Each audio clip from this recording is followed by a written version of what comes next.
Keď ti apka počasia povie, že búrka bude o 7, ty prídeš o 7 a všade je Mordor. Akože dosť brutálne tuto fúka, ale...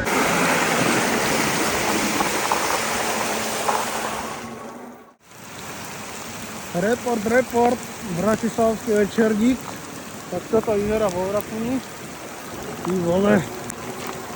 Ja už som na šalát. Je mi to už jedno. Dúfam, že to bike prežije.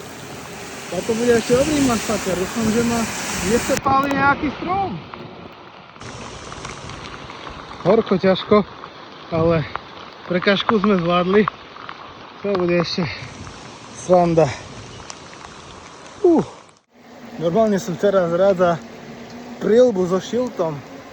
Normálne všetko vidím, všetky konáre.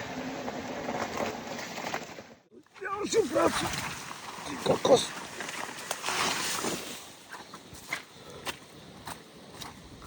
A tam ma čaká help. Tak toto už asi s mojím koníkom nedáme len tak.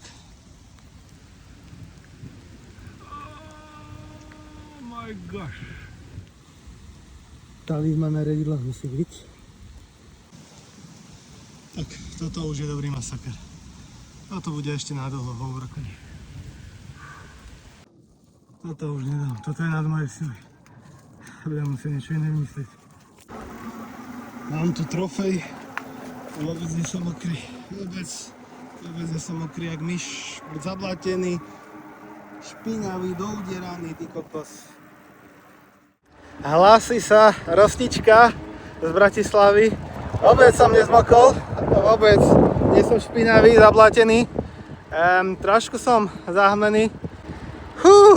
Kokos, to bol masaker. Celé to vlčie hrdlo, stovky popadaných stromov, to som liezol hore dole s mojím dojebaným kolenom.